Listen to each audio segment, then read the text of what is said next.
y que esas emociones no sean un ruido interno, sino como una brújula. Una frase que me encantó que comentaste en estos días que estuvimos en contacto, que dice, no puedes amar aquello que no conoces. Presta atención a lo que te está pasando, pero prestar atención es detenerte. Como dice por ahí Odín Dupeirón, leche, huevos y terapia, ¿no? Darte el permiso de decir, ok, pues solo, pero no es más como que alguien también te ayude a sostener tanto peso.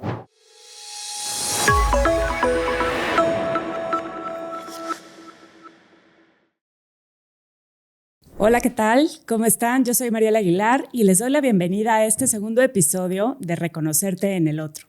El día de hoy tenemos a una excelente invitada que es patrocinador de este espacio, Jessica Wolinski, y qué mejor que ella, que ha creído en este proyecto, nos acompañe en este segundo episodio. Me voy a permitir presentarla primero. Jessica Wolinski es licenciada en Psicología con especialidad en Desarrollo Humano, en Psicoterapia Humanista y Gestalt, con un diplomado en Tanatología y además es mamá de 2 niños que yo siempre he pensado que es importante meterlo al currículum porque es parte también de la experiencia de vida. Y bueno, la pasión de Jessica y a lo que se dedica es apoyar a personas en el alivio del sufrimiento, dolor y crecimiento personal. Así que, qué mejor empezar este segundo episodio con Jessica. Bienvenida, Jessica, a este espacio. Muchas gracias, Mariela. Muchas gracias por el espacio y la oportunidad de estar hoy contigo. Pues empecemos. En el episodio anterior estuvimos dándole como con Amalia una vista por todos los temas que vemos en el libro de Reconocerte en el Otro, y platicamos de lo que vamos hoy a profundizar, que es el autoconocimiento, la conciencia de uno mismo, ¿no? Entonces, ya estuvimos platicando en algunas sesiones previas a este momento, y algo que me llamó mucho la atención que comentabas es que tenemos que identificar cuáles son las emociones, qué son sentimientos, en fin, sí. ¿Qué nos podrás decir de esto? Bueno, primero definir lo que es la autoconciencia, ¿no? Que es la capacidad de identificar, nombrar y comprender lo que estamos sintiendo. O sea, a veces lo que a mí me gusta explicarle a mis pacientes o cuando voy a las empresas a dar cursos es, si tú dices, yo soy malísimo en eso, verlo como el tema del ejercicio, ¿no? O sea, es un proceso, no llegas el primer día al gimnasio y esperando ya que te salga todo a la primera, es un músculo que se va ejercitando. Entonces, hay como ciertos pasos que debemos de empezar a seguir en promover la autoconciencia, que es lo que nos va a dar pues más conocimiento de nosotros mismos, de cómo respondemos, de qué vamos necesitando del entorno y también una mayor respuesta emocional a lo que va surgiendo a nuestro alrededor. Creo que para las nuevas generaciones esto empieza a ser un poco más común, ¿no? Ahorita lo decíamos, los niños ya lo tienen en las escuelas, tienen una materia de educación socioemocional, ya empieza a haber un poco más de aceptación de esto, ¿no? De que los niños sean conscientes de lo que sienten, que además lo acepten, lo asuman y que su entorno también lo acepte y lo asuma, ¿no? Claro. Pero nosotros crecimos en otros contextos, ¿no? Sí. Y al final, por ahí escuché alguna vez que decían que somos la primera generación que estamos sanando y formando al mismo tiempo. Hasta se me pone la piel chinita porque es muy cierto, ¿no? Y cómo a veces también en nosotros ser papás y querer modelarles una buena conducta emocional o una respuesta emocional, también como estamos diciendo de que como ahorita los niños ya lo llevan, pues que también los papás se dejen educar en esta parte por sus hijos, ¿no?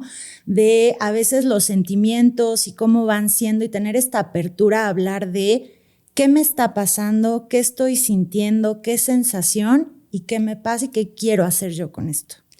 Ahora, como bien decías hace un momento, como papás o como adultos en general, no tenemos ese músculo tan ejercitado, ¿no? Seguramente muchas veces esta famosa generación de cristal que yo digo que tienen un mensaje que traer a la humanidad, sí. Nos dan muchas enseñanzas, ¿no? Los niños en estos temas. Pero, ¿qué le dirías a una persona ahorita, a un adulto de cualquier edad, desde 20 y tantos hasta, como decía Mal en el episodio anterior, 106 años, ¿cuál sería como el ABC, como los primeros pasos para empezar a tener esta conciencia de sí mismo, de poder identificar esas emociones, validarlas? Sí. Creo que ya estoy corriendo antes de caminar, ¿verdad? No, pero es muy interesante lo que dices y quiero retomar también lo que decía Amalia el episodio pasado, ¿no? ¿Hasta qué edad? Pues es que somos seres siendo.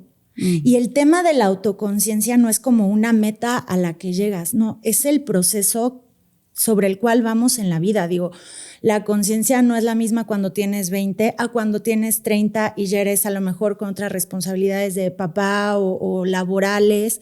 Entonces, en este saber que somos seres siendo, siempre puedes ir fortaleciendo y conociendo más de ti y observándote. Entonces, como que nunca es tarde para empezar. Y los puntos por los cuales a lo mejor el primero que yo diría es un buen lugar para comenzar el tema de la autoconciencia es presta atención. Ajá.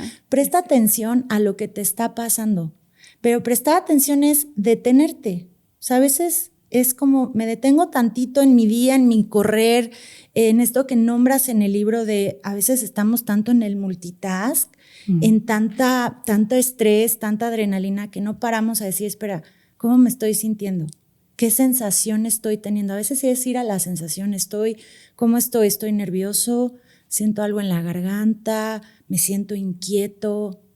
Para después hacer esta pausa y empezar a nombrar lo que te va pasando a ti.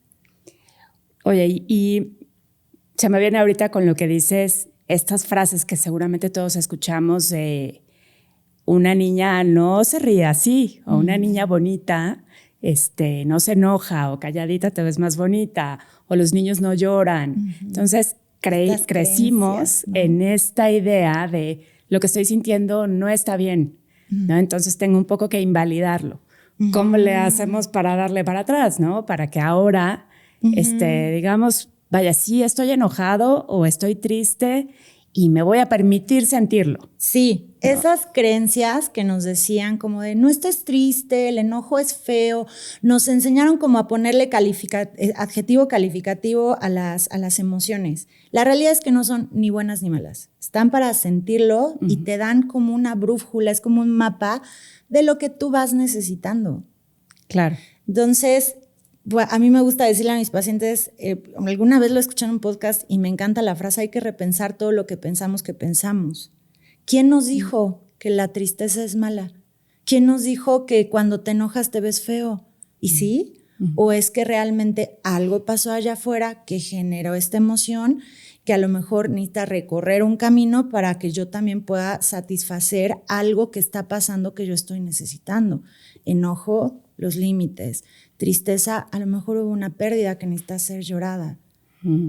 Porque si no, también todo eso, si los sentimientos están para sentirlos y no los sentimos, ¿qué pasa con ellos?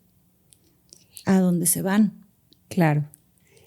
Ahora, para prestarnos atención, yo ponía ahí un ejemplo que creo que es muy sencillo, pero seguramente tú tendrás algunos otros. Empezar a hacer un diario, ¿no? Yo recuerdo de niña, era muy común que todas teníamos un diario, una libretita que guardabas, apuntabas, incluso hacerlo no en un dispositivo electrónico, sino escribirlo.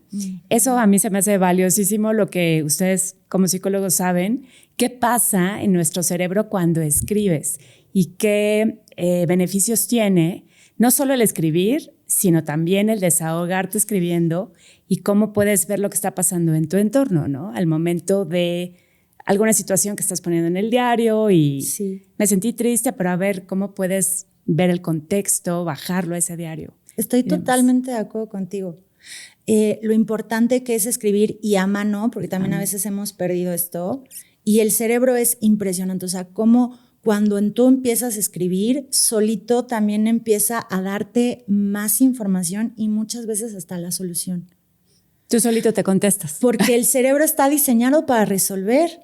Pensamos que a veces está ahí sobrepensando, pero realmente está diseñado para resolver. Entonces, cuando tú terminas el día, poder cerrar de esta manera, porque lo que no se cierra se queda abierto, y decir, hoy qué me pasó, con quién estuve, cómo me sentí, o qué sensaciones estoy teniendo, y al irlas nombrando puede ser que salga el sentimiento qué necesito, qué quiero hacer con esto. Es algo muy poderoso y eso es lo que también te va a arrojar mucha luz al tema de la autoconciencia, el autoconocimiento. Es luego volver y leerlo.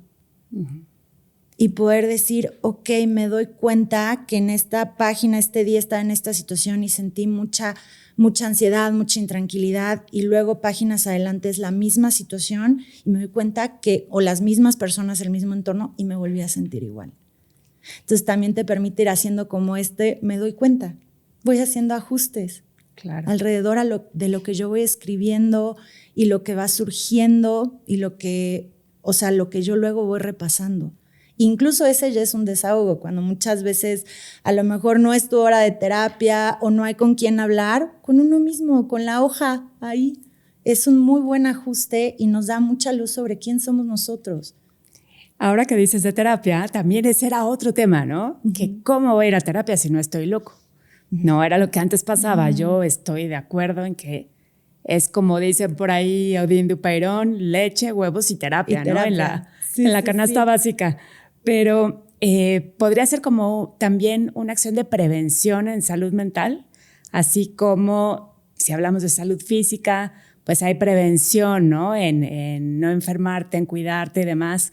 Eso de ponerte atención, hacer un diario, podríamos decir que es salud preventiva. Sí, también, porque en una de esas a lo mejor escribiendo te das cuenta que llevas varios días escribiendo, que te sientes muy triste, que te sientes perdido, y a lo mejor puede ser eso lo que te arroja necesito ayuda, estoy necesitando apoyo de algún tipo.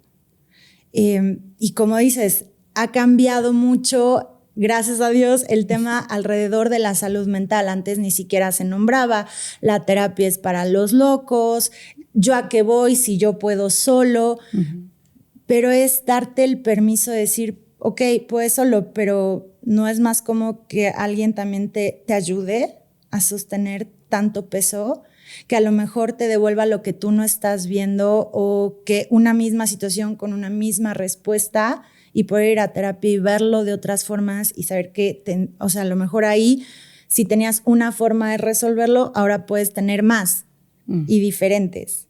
Es como tener tu maletita de recursos, ¿no? Y no solo ir con un martillo a resolverlo de una obra. Así lo veo yo. Pensando en que alguien que nos esté viendo en este momento esté ya empezando a pensar que debería acercarse con un especialista, ¿no? Aquí quiero hacer un paréntesis. Me han preguntado en estos últimos días que si yo soy psicóloga, psicoterapeuta. No, de una vez lo digo, no soy psicóloga ni psicoterapeuta, simplemente una persona interesada. Ahorita decíamos mamás proactivas, ¿no? Que buscamos, informarnos sobre cómo educar a los hijos, pero hay mucha información ahí en los libros y demás, pero no soy psicóloga, ¿eh? Antes de cualquier malentendido, más bien hay que buscar a los especialistas, ¿no? Pero bueno, retomando, si alguien en este momento está pensando creo que sí debería buscar un especialista, ¿cuáles serían como tus recomendaciones para llegar a esa primera cita? ¿Cómo debería comportarse en esa cita? Yo de entrada creo que a veces pensamos, ya desde que dije buenos días, hola, ¿cómo estás? Me está analizando, ¿no? Entonces, sí, es que todo ponemos barreras. ¿Cómo debería ser una terapia? Sobre las personas que están pensando de si voy o no voy, pues darse la oportunidad. Es como estar enfermo y pensar que te vas a autocurar echándole ganas. O sea, por eso vamos al doctor, ¿no? Porque sabemos que no nos vamos a autocurar, y el apoyo emocional funciona de la misma manera. O sea, es tener más recursos, es poder ir y sanar lo que a lo mejor sigue estando presente en tu día a día, heridas del pasado.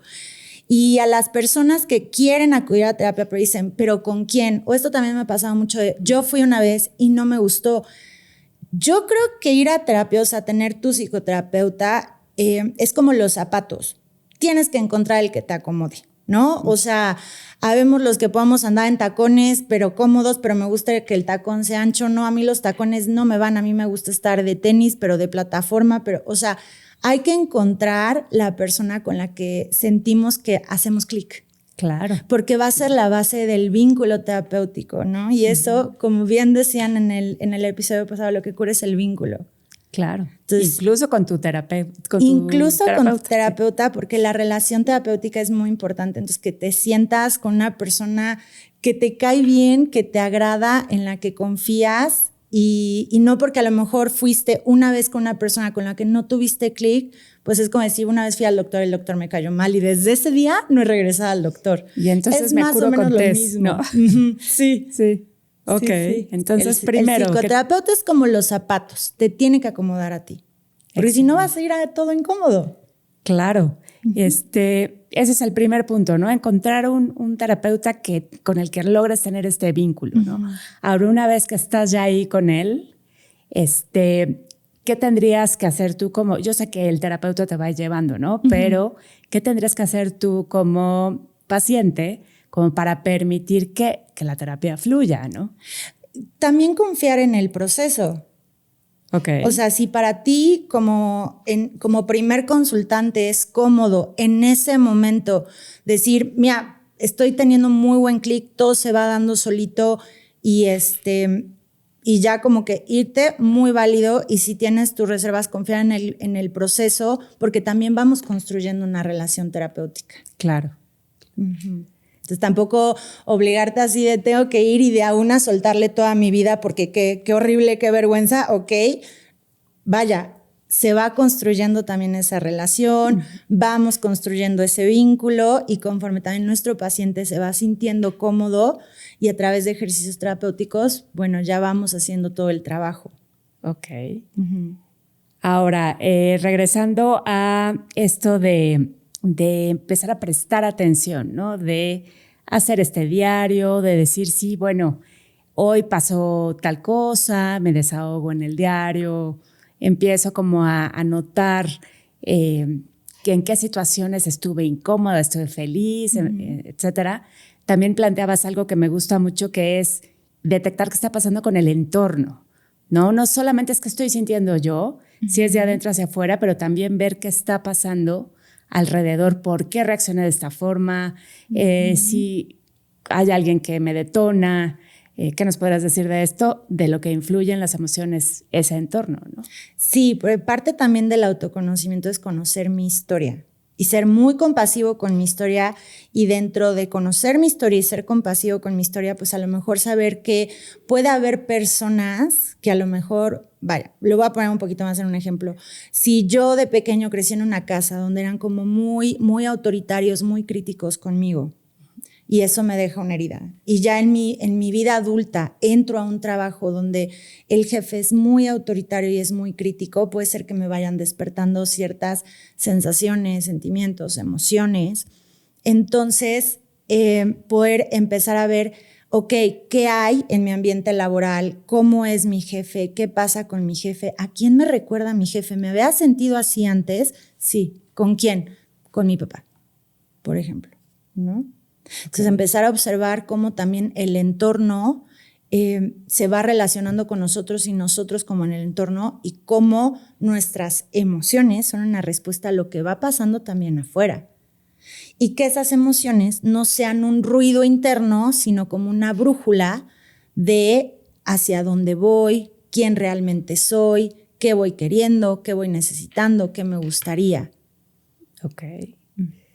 Ok, no es fácil, ¿no? No cualquiera puede empezar a identificar esto. Es un proceso sobre el que vas practicando.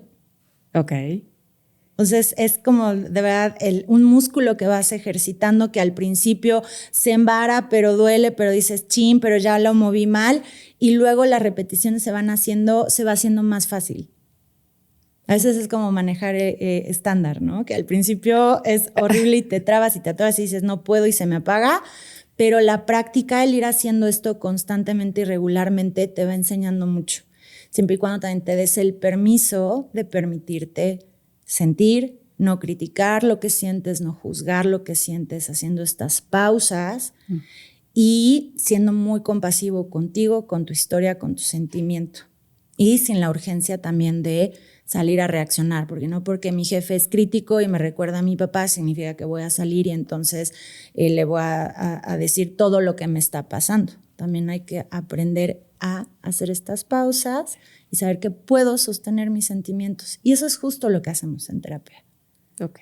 Ayudarte a tenerte paciencia, ¿no? Que un poco es lo que también decía yo, de no es como una aspirina, me la tomo y ya se me quitó el dolor, ¿no? Sino tenernos paciencia, es un proceso incluso de años, yo creo, ¿no? Sí, es un proceso y los procesos son procesos, pero sí se va haciendo con el tiempo, con la repetición, más un hábito. Claro.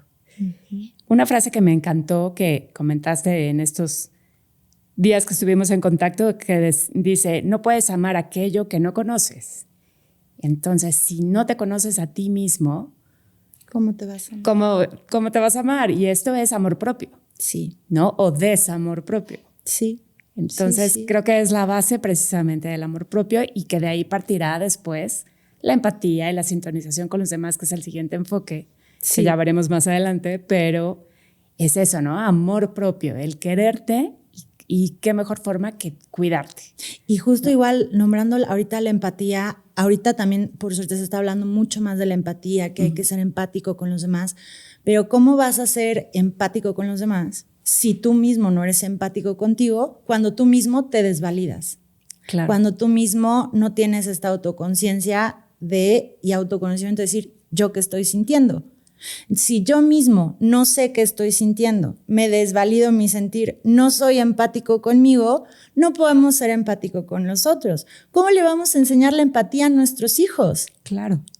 Porque todo esto, digo, la palabra enseña, pero el ejemplo arrasa. Es también tener la congruencia de nosotros mismos, modelarle a nuestros hijos lo que es la validación emocional, la empatía desde nosotros mismos. ¿No? Desde que a veces nos pegamos y ya nos decimos del huevo y quién lo puso. No, o sea, me pegué, me dolió, puedo soltar mi lagrimita y si mi hijo me dice, ¿necesitas un abrazo? Sí. Claro. Sí. ¿Te veo triste? No, es que ahora el volcán, la ceniza, ¿no? O sea, no, sí. Estoy triste y estoy llorando, ¿no? También como papás a veces tenemos esta idea de que tenemos que ser los más fuertes, pero los siempre felices, pero el enojo sí nos dejamos que nos lo vean, sí. Pero la tristeza, por ejemplo, no. Y yo digo, cuando la tristeza es tan necesaria y los niños son tan sabios, ¿qué hace que no nos permitamos a nosotros mismos como papás o nos demos el permiso de mostrarnos tristes frente a ellos? Claro. Y decirles, sí, estoy triste. Aquí hay un punto que me gusta mucho, que es como adultos en cualquier situación y sobre todo frente a los niños, llámese papás, llámese maestros, el aceptar que no somos dueños de la verdad, ¿no? Que, como bien dices, se vale decir, la regué, sí, tienes razón, me equivoqué, lo que tú dices es lo correcto y no, ¿cómo voy a dejar que mi hijo vea que me equivoqué, ¿no? Sí. O estoy triste, o sí, tal cosa me enojé por tal cosa. Aceptar que no somos dueños de la verdad. Sí, porque al final del día somos de carne y hueso. Este es nuestro primer viaje como por la vida. Estamos también aprendiendo y también irle modelando eso a nuestros hijos para que el día de mañana, cuando ellos crezcan y les pase algo, algún dolor, algún tropiezo, digan, ok, pero con esto, ¿qué voy a hacer? ¿Cómo quiero reaccionar? ¿Tú crees que los niños se vuelven más empáticos si al ver en casa que un adulto acepta equivocarse, más bien acepta que se equivoca, pone sus emociones sobre la mesa, se vuelve un niño empático incluso en un salón de clases, con sus compañeros, con sus maestros? Sí. ¿Cómo sería un niño en otros contextos cuando ve eso en su casa? Sí lo creo, porque igual llevamos a la casa en la mochila. Entonces, así como precisamente también los temas de bullying a veces son por situaciones que van ocurriendo en la casa, muchas veces también el que se vaya pasando la empatía también es porque en casa es un ambiente de empatía, que puedan ir y nombrar lo que va pasando. Digo, yo tengo muy normalizado con mis hijos, no sé, por ejemplo, el otro día llegó el mayor y me dice, estaba yo haciendo unas cosas, me dice, mami, ¿estás enojada? Y le digo, como que paré y dije, estoy enojada. Y digo, no, mi amor, no estoy enojada. ¿Por qué me lo preguntas? Me dice, porque tienes cara de enojada. Y le digo, no, es que estoy pensando en los pendientes que tengo que hacer. Le digo, pero gracias, porque hoy tú me estás enseñando que mi cara de enojo es igual a mi cara de estoy pensativa. Le digo, pero quiero que sepas que no estoy enojada, ando pensativa en todos los pendientes que ahorita tengo. Y él me dijo, ok. Porque también los niños, si estás enojado, no. Y entonces el niño dice, ¿cómo?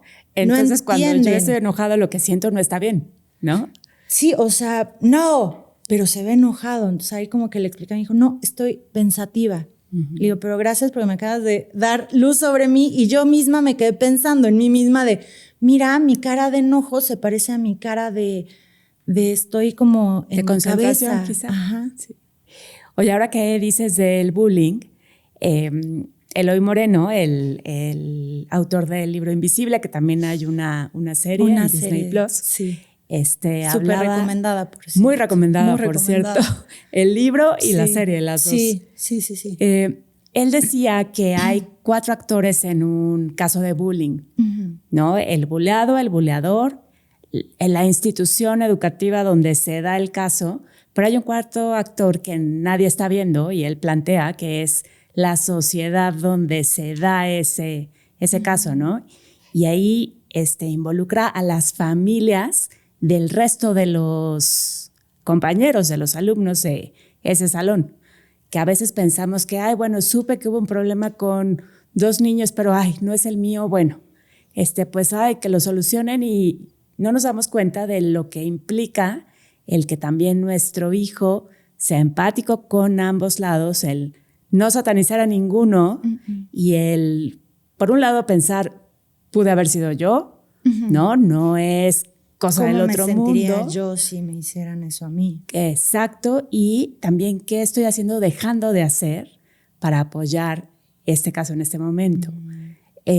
¿Cómo lo plantearías tú, pensando un poco más como especialista, ¿no? ¿Cómo deberíamos nosotros como familias que estamos inmersas en una sociedad, en una escuela, en un colegio, y que vemos que algo pasa en el salón con algún otro niño, tanto el buleador como el buleado, y que a veces nos quedamos así como un poquito fuera, como para evitar ensuciarnos las manos, ¿no? Por decirlo metafóricamente. Sí, o sea, como no es mi hijo y no es el problema de mi hijo, por lo tanto no es mi problema, pero a veces lo que le pasa a uno nos pasa a todos, porque somos una sociedad y estamos interconectados.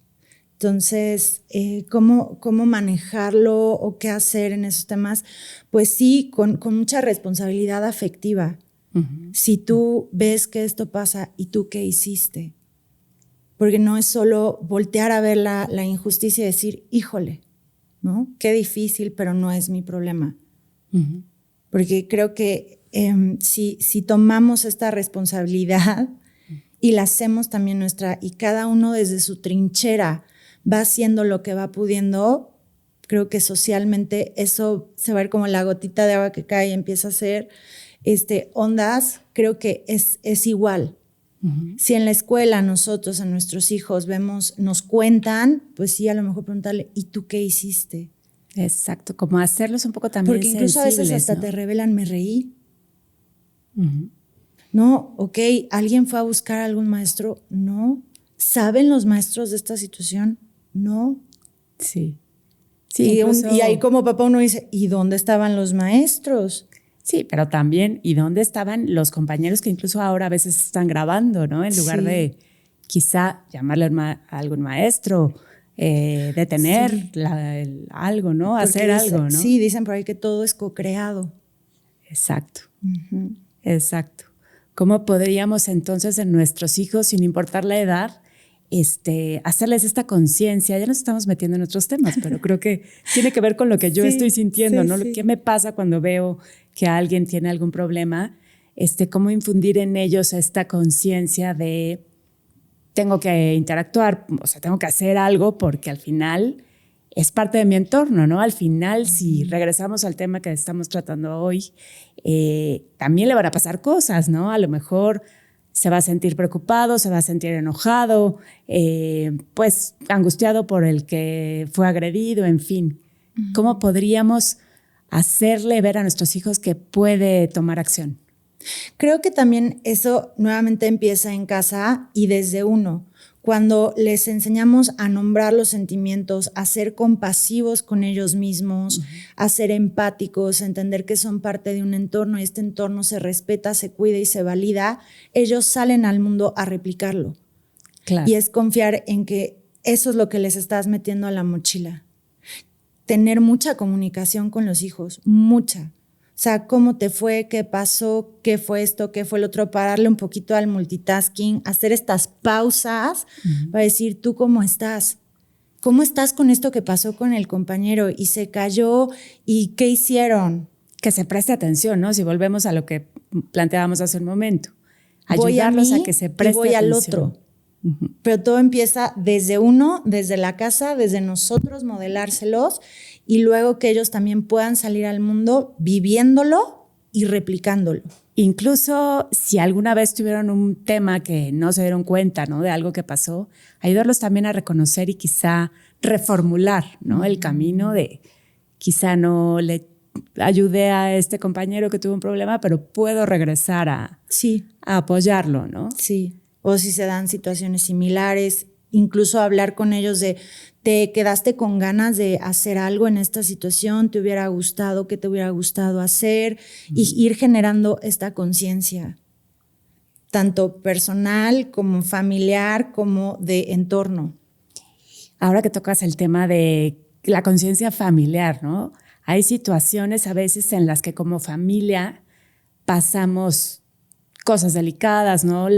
La pérdida de un ser querido, alguna situación familiar y lo platicábamos antes de empezar a grabar, ¿no? A veces los adultos pensamos, sí, que los niños estén bien, claro, que vaya con la psicóloga del colegio, que los llevamos al doctor y tal, pero no nos damos cuenta también de la conciencia como familia. Eso no lo había pensado ahora que lo dices. ¿Qué pasa con esta conciencia familiar cuando tenemos una situación difícil? Y no solo pensemos en el individuo, sino cómo podríamos hacer esta conciencia entre todos, ¿no? Ayudarnos entre todos. Creo que acá la comunicación y la validación son clave. Hablar con los niños en un lenguaje de niños, de su edad. Irlos también incorporando a los temas, porque ellos también se dan cuenta, sí se dan cuenta que algo está pasando y eso a su vez, si no lo pueden nombrar y no saben qué está pasando y nadie les dice, pues les va generando un poquito de angustia, porque sí se dan cuenta, entonces también a su nivel, con su idioma, irles explicando, irles también preguntando, tener nosotros también esto que nombras en el libro que me parece maravilloso, un diccionario de emociones, porque no es lo mismo, no sé, sentirse triste a sentirse desesperanzado, por ejemplo. Los niños a veces, no sé, estoy triste, pero el triste está frustrado de que algo a lo mejor no le sale y eso, o lo enoja o lo pone triste. Entonces también nosotros como adultos ir sabiendo cómo identificar qué emociones están teniendo y poder comunicarnos, nombrarlas, validarlas, sostenerlas. Claro, que tenga cada familia su emocionario, ¿no? Como lo llamé, el emocionario. Sí. Y que en familia, bueno, ahí lo planteo como que sea una herramienta familiar, incluso de convivencia. De un día nos sentamos, pedimos pizzas y vamos a hacer nuestro emocionario. Y a lo mejor para esta familia la envidia es esto, ¿no? Porque tenemos algo muy claro y para otra, yo espero que todos lleguemos al mismo concepto, pero pues cada quien tiene, como les digo, sus chistes locales, ¿no? Cada quien le dice de una u otra forma, ¿no? Y ir conociendo, por ejemplo, tus hijos, en qué emoción suelen estar más, cuál están tocando hoy. O sea, no sé, típico, yo paso por mis hijos, ¿cómo están? ¿Cómo les fue? Bien. Y yo bien, mamá terapeuta, ¿cómo es bien? ¿Están bien contentos, bien cansados, bien nerviosos? ¿Cómo es bien? Bien enojados. Pero ya desde ahí ya salimos del ¿cómo estás? Bien. ¿Cómo te fue? Bien. Pero bien, ¿cómo? ¿Qué fue lo que más les gustó hoy? ¿Qué fue lo que menos les gustó hoy? ¿Qué fue divertido? ¿Qué fue aburrido? Ir fomentando esta comunicación. Claro. Claro, estamos ayudándolos también a tener esta conciencia. Más vocabulario emocional. Vocabulario emocional. Esa frase me encanta porque si no sabes, es como cuando aprendes un nuevo idioma, ¿no? Si te sabes 3, 4 palabras, pues difícilmente te vas a poder comunicar con alguien en ese idioma, pues entre más vocabulario tengamos emocional, más fácil será después plantearlo, platicarlo en familia, ir a terapia, es etcétera. meterles más recursos para que justo cuando salgan al mundo tengan estos recursos. Claro. Cuando se topen con una situación difícil, de incertidumbre, tengan con qué sostenerla.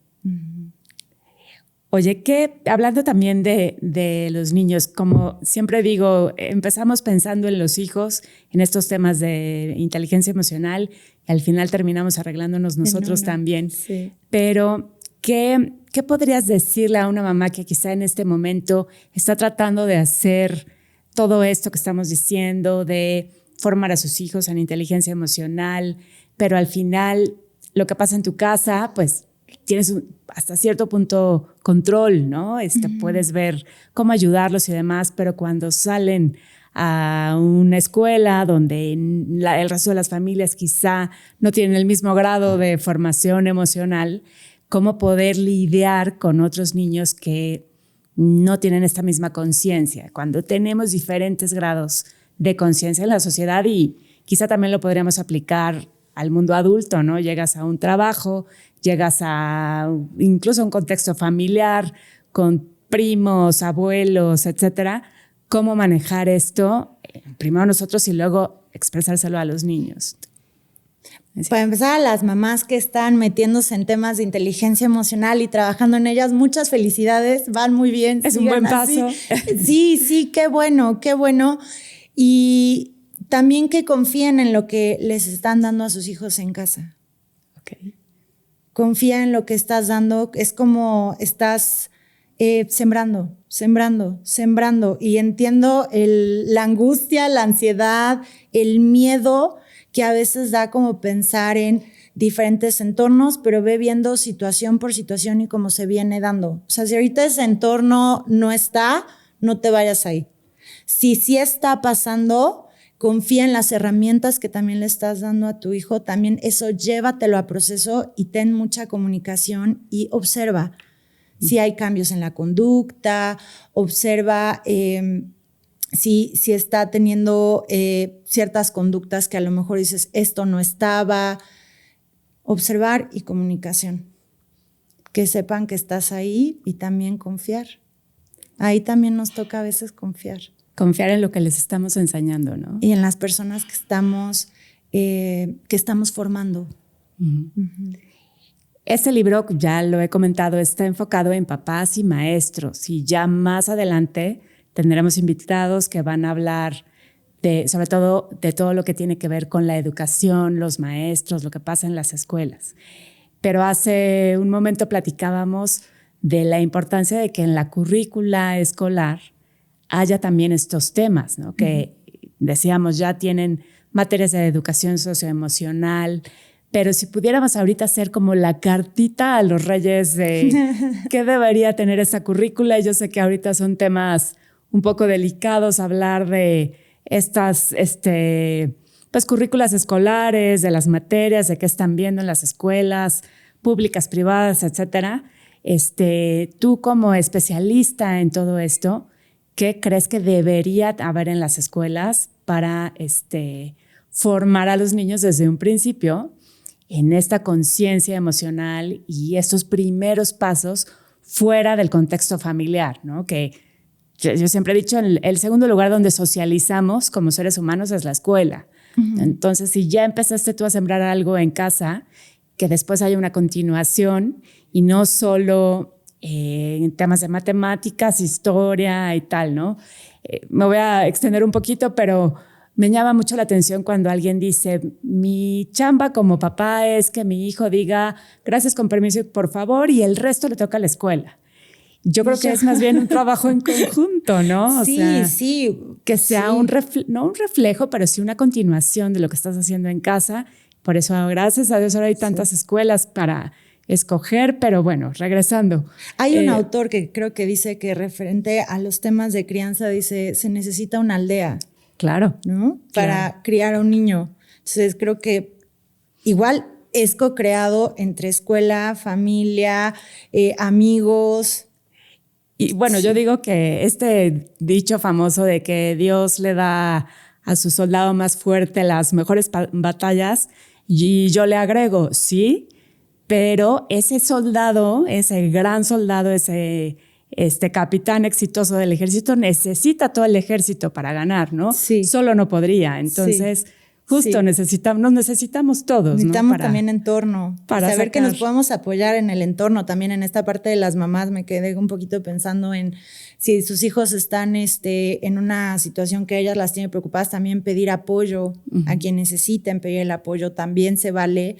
¿Y qué le diría yo a las escuelas referente al currículum socioemocional? Que vaya, me encanta que ya lo tengan. Enseñar los conceptos básicos de Matea, enseñarle a los niños la diferencia entre reaccionar y responder emocionalmente, ¿no? Con ya la emoción procesada, enseñarlos a sostener sus emociones con técnicas que van desde el diario, dibujos, mindfulness, yoga, para que ellos puedan tener este recurso que los ayuda a sostener su parte emocional y saber cómo responder a ella. A conectarse tal cual. Sí. La Matea, que ya también en el episodio anterior estuvimos platicando con Amalia. En el libro está exactamente cómo pueden aplicarla. Si les interesa el libro, en nuestras redes, en Instagram, está el link para poderlo adquirir, @reconocerte en el otro, todo junto. Pero bueno, regresando a esto, sí lleva un camino avanzado, ¿no? La escuela ahora, pero esto que dices, yoga, mindfulness, todo esto es importante, ¿no? Somos seres integrales y deberíamos tener también esto, decías, nos deberían de dar finanzas, pero también hablar en público. Hablar en público, sí. Y también conocerte. Inteligencia emocional, sí. 100%. Sí. Bien, pues algo más que quieras agregar como cierre de este capítulo de autoconocimiento. A todos los que nos están escuchando, que se den el permiso de conocerse a ustedes mismos a través de técnicas como el mindfulness, yoga, journaling, un proceso psicoterapéutico, porque solo quien se conoce se puede amar. Muchísimas gracias, Jessica. Y para los que nos están viendo, si les interesa empezar un proceso terapéutico con Jessica Wolinski, precisamente, estarán sus datos de contacto en pantalla. La pueden encontrar también en Instagram. Tenemos también su WhatsApp.